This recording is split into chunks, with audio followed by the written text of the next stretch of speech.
और ये जो छोटी ब्रोकलीज देख रहे हैं, इनका रिजल्ट हमें 10 से 15 दिन बाद मिलेगा।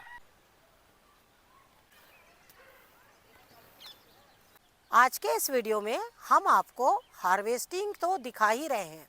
जैसे कि आपने देखा कि इस क्यारी का अपडेट हमने आपको हमेशा दिया है और इसमें से लगातार हम हार्वेस्टिंग ले रहे हैं।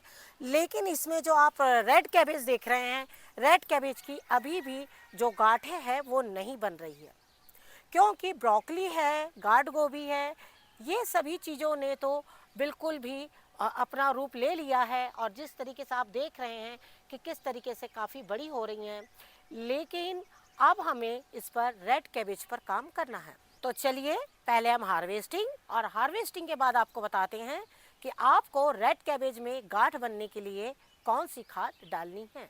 नमस्कार दोस्तों, स्वागत है आपका हमारे इस यूट्यूब चैनल में। दोस्तों, जैसे कि आप देख रहे हैं लगातार गर्मी जो है वो बढ़ती चली जा रही है, लेकिन साथ ही आपको बोलना चाहूँगी कि हमने ऐसे कई ड्रम हैं जिसमें अमरूद है, आम है या फिर जामुन के पौधे हैं, बहुत से ऐसे फलों के पौधे हैं जिनमें हमने इस तरीके से एक एक दो दो ब्रोकलीज जो है वो लगा दी।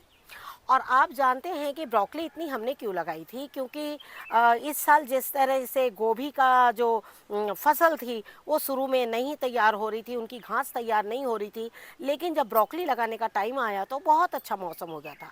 उसको देखते हुए हमने काफ़ी ब्रोकलीज जो हैं एक एक कंटेनर में एक एक लगाई है। तो हम पहले आपको इसकी हार्वेस्टिंग दिखाते हैं, साथ ही कुछ और पौधे दिखाते हैं आपको। हमने गार्डन में ज़्यादा क्यों लगाई थी, क्योंकि जैसे आपने देखा जब जुलाई अगस्त का महीना हमारा जो गोभी का था वो बिल्कुल निकल गया था।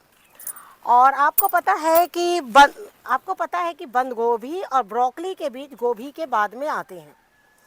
तो जब इनका समय आया उस समय मौसम जो है वो कुछ हद तक ठीक हो गया था, बहुत ज़्यादा तो नहीं, लेकिन हाँ फिर भी इतना था कि वो इनके बीजों के लिए ठीक था। लेकिन गोभी के जब बीज लगाने थे तब बहुत ज़्यादा बारिश थी, तो हमारी उसमें गोभी की जो 2 से 3 फसल होती है, इस बार मुश्किल से 2 ही हो पाई। लेकिन हमने क्या किया, जब देखा कि इस साल फिर गोभी नहीं है तो भाई हमें सब्जी तो चाहिए, तो फिर हमने उसमें ब्रोकली लगाया। अब ब्रोकली देखिए, आपको बताती हूँ मैं कि कितनी ज़्यादा मात्रा में गार्डन में हुई है।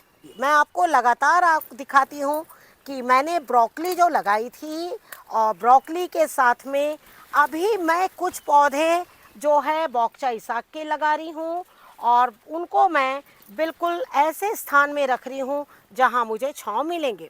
हालांकि फूल बहुत बड़े नहीं हैं, इसके जो पौधे होते हैं ना वो ही बहुत, ऐसा लगता है जैसे सारी खाद मानो इनकी स्टेम ने ले लिया है, लेकिन हाँ फिर भी काफ़ी अच्छी हैं। और अगली सब्जी है हमारी बंद गोभी, और आप देख सकते हैं कि कुछ बंद गोभी हमने इसमें से हार्वेस्टिंग कर ली थी, उनकी हार्वेस्टिंग हो चुकी थी। और अब देखिए ये बंद गोभी जो है वो बहुत अच्छी गांठ जो इसमें बहुत अच्छी बनी हुई है।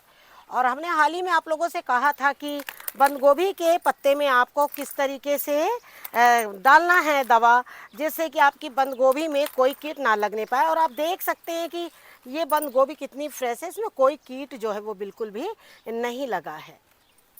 और अगली चीज़ है हमारी पैशन फ्रूट। और अब जब गर्मी आएगी तो पैशन फ्रूट क्या होगा ना कि बहुत अच्छे नहीं होके तो ख़राब होने लगेंगे। लेकिन अब इसके अंदर का जो पल्प है वो अच्छे से तैयार हो गया है, क्योंकि जब ये तैयार हो जाते हैं तो इनमें एक चमक सी बन जाती है।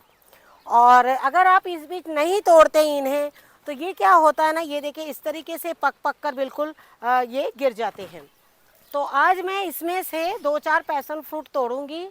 और जिस तरीके से आप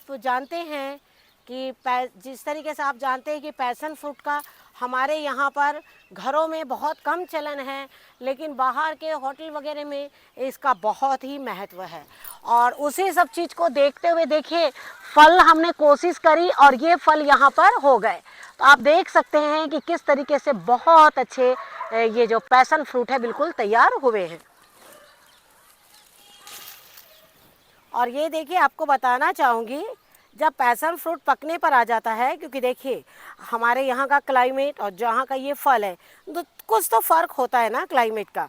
लेकिन फिर भी जब आपको लगे कि अब ये पैशन फ्रूट में हल्की चिकनाहट आ गई है, येलोनेस आ गया है थोड़ा सा, तो आप उसको बिल्कुल निकाल दीजिए। उस समय आपको पल्प बहुत अच्छा इसका मिलेगा, क्योंकि हमें इसे तो बिल्कुल लिक्विड फॉर्म में ही खाना है और इस तरीके से थोड़ा सा खट्टा लगता है, लेकिन पक जाता है जब इस तरीके से तो बहुत अच्छा खट्टा मीठा स्वाद आता है, थोड़ा खट्टा ज़रूर होता है। तो हम इसका ना बहुत ही अच्छा एक जूस बना के और इसे हम पी सकते हैं। दूसरी बात, इसे लगाने में आपको कोई मेहनत नहीं है, बिल्कुल आप सादे तरीके से लगा सकते हैं। थोड़ा बड़ा कंटेनर होना चाहिए, चढ़ने की व्यवस्था इसकी हमेशा होनी चाहिए। इस साल इसमें फल कम है, लास्ट ईयर हमारे इसमें फल ज़्यादा थे, कारण कि इस पौधे को मैंने बिल्कुल यहाँ से काट दिया था। इस पौधे को मैंने बिल्कुल यहाँ से काट दिया था और उसके बाद इसका ग्रोथ थोड़ा सा रुक गया था। तो जैसे ये तो हमने पैशन फ्रूट की हार्वेस्टिंग करी है और इतने हमने आज निकाले हैं, बाकी हमने इसमें छोड़ दिए हैं। लेकिन अब चलिए दूसरा फल भी आपको दिखाते हैं। जैसे हमने आपसे कहा कि चलिए अब दूसरा फल दिखाते हैं, और वो फल है हमारा, ये है स्ट्रॉबेरी। और स्ट्रॉबेरी को भी मैं बिल्कुल हल्के हाथों से बिल्कुल तोड़ लेती हूँ। और ये देखिए, नहीं, इसके लिए मुझे कैंची लेना होगा, तो कैंची तो मुझे नज़र नहीं आ रही है, लेकिन हाँ, ये मेरे पास एक हल्की सी चाकू है और मैं उससे इसको तोड़ती हूँ। और आप देख सकते हैं कि कितना हेल्दी फल हुआ है और बहुत अच्छा है। पौधा मेरा बहुत पुराना है एक्चुअली, मैं इसको कई सालों से इसी तरह के संभाल के रखी। अब दूसरे कंटेनर्स में भी और भी फल इसके बन रहे हैं और अभी इसमें भी देखिए और बिल्कुल पक रहे हैं। आपको स्ट्रॉबेरी को बिल्कुल अच्छे से मल्चिंग करके रखना बहुत ज़्यादा ज़रूरी होता है। और अगली चीज़ है मुंगरे, और आपको बताना चाहूँगी कि मुंगरे आप देख सकते हैं कि किस तरीके से बहुत अच्छे इसमें लंबे लंबे हुए हैं। ऐसे तो हम आपको ज़्यादातर इसकी हार्वेस्टिंग नहीं दिखाते हैं, और लेकिन आज मैं दिखाना चाहूँगी कि आज मुंगरे नहीं, आज ये जो देख रहे हैं आप, ये सिंगरे हमारे गार्डन में बहुत अच्छे हुए हैं। और अब देखते हैं कि मुंगरे तो बहुत छोटे छोटे होते हैं और ये जो सिंगरे होते हैं ना, आप देख सकते हैं इनकी जो फलियां हैं वो किस तरीके से बहुत बड़ी बड़ी है। तो ये जरूर अपने गार्डन में 1 या 2 पौधे आपको लगाना चाहिए। जैसे अभी हमने आप लोग को टमाटर दिखाया था कि टमाटर जो है वो जितना हो सके छांव में आप कर दीजिए। हम ये हर वीडियो में आप लोगों को बता रहे हैं कि जितने दिन आप उसे छांव में रखिएगा और आप देखिएगा कि टमाटर जो है ना वो बहुत अच्छे होंगे। लेकिन हाँ, चूहों से भी बचाना पड़ेगा आपको। ये देखिए इस तरीके से चूहे जो है वो टमाटरों को बहुत नुकसान पहुंचाते हैं, और यही वजह है कि मैं थोड़े से कच्चे पक्के मिलाकर सारे तोड़ रही हूँ। इस साल तो वैसे भी हमारे यहाँ आपने देखा है कि टमाटर कम हुए हैं, तो अब हम क्या कर रहे हैं कि ज़्यादा से ज़्यादा टमाटर की हार्वेस्टिंग जो है प्रतिदिन 2-4 जो भी हो रही है वो ले रहे हैं। और हालांकि देखिए पूरा पौधा जो है ना टमाटर से बिल्कुल मानो भरा हुआ है, और पीछे साइड में भी कुछ टमाटर हमारे इसमें लगे हैं। तो जैसे अभी आपने देखा कि हमने यहाँ से पूरी हार्वेस्टिंग ली, और हार्वेस्टिंग के बाद हमने ज़्यादातर गोभी के पौधों में इस तरीके से फलों को बांध दिया। इस वक्त मेरे पास धागा नहीं था और सुतली नहीं थी, तो मैंने इन धागों से बांध दिया। आप भी अपनी सुविधा के अनुसार किसी भी चीज़ों से बांध सकते हैं। अब इसे हमने बांधा क्यों है? बांधा इसलिए हमने क्योंकि इन दिनों सरसों की लाइयाँ बहुत आती है और वो कीट जो है कई बार सब्जियों में चिपक जाते हैं और हमारी सब्जियाँ जो है वो ख़राब होती है। जैसे इन दिनों बसंत में अगर अच्छे पॉलिनेटर्स आते हैं तो उसके साथ कीट भी बहुत आते हैं। और अब आप देख रहे हैं कि हमारी ज़मीन ज़्यादातर सूखी हुई है। अब हम क्या करेंगे, इसमें खाद डालेंगे। खाद के 2 रूप होते हैं। एक वो होता है जो हमारे फलों को आगे बढ़ाए, जो फल आगे बढ़े। जब आपको फलों को बढ़ाना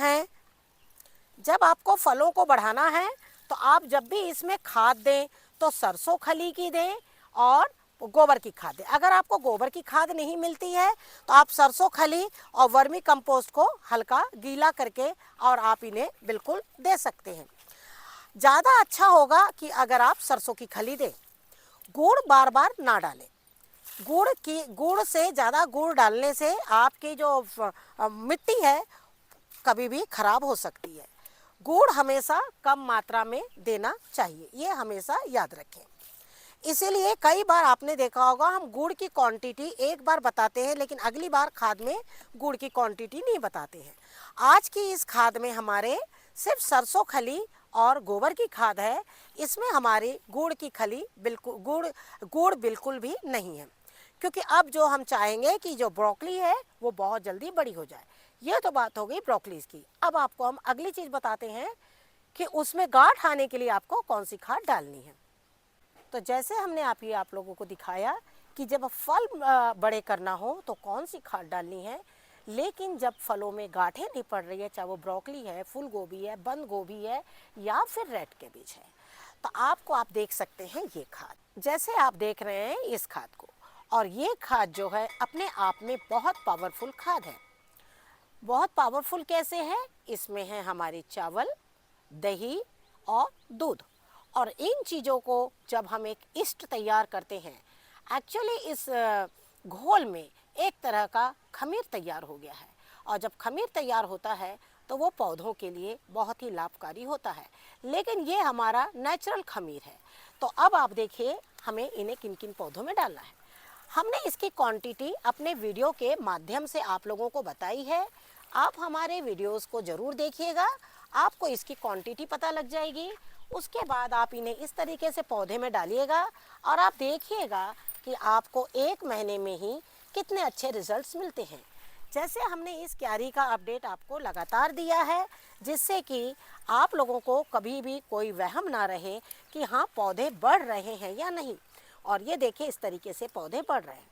तो इस तरीके से हमने आपको 2 खाद बताई। अभी हमारा लंबा प्रोसेस चलेगा इन खादों को डालने का, क्योंकि आज हम हार्वेस्टिंग के बाद हम ज़्यादा टाइम खाद डालने में लेते हैं। हार्वेस्टिंग के पहले हम कोई खाद नहीं डालते हैं। हार्वेस्टिंग अब देखिए, अब इसकी हार्वेस्टिंग, इसका तो मैं नहीं कह सकती कि कितना टाइम लगेगा, लेकिन आप ये जो सब्जियां देख रहे हैं, ये छोटी ब्रोकलीज हैं, ये देखिए ये जो छोटी ब्रोकलीज हैं, ये सब जो है आज हम खाद डालेंगे तो हमें 10 दिन बाद इसका रिजल्ट मिलेगा। और ठीक उस समय फिर से हम आपको खाद बताएंगे कि कौन सी सब्जी बढ़ी है, कौन सी नहीं बढ़ी है, अब आपको इसमें क्या करना है। तो जैसे आपने देखा कि हमने ये कंटिन्यू बंद गोभी और ये ब्रोकलीज, आप देखिए लाइन से कि किस तरीके से हमने ब्रोकलीज निकाली है, और साथ में ये देखिए आज की तो ये रानी हो गई है बिल्कुल, आप देख सकते हैं। और इसी तरीके से हार्वेस्टिंग बिल्कुल करते रहिए, अच्छे बीजों को लगाइए, अच्छे से खाद डालिए और इसी तरह इनका आनंद उठाते रहिए। Thank you very much. नमस्कार, जय हिंद, जय भारत।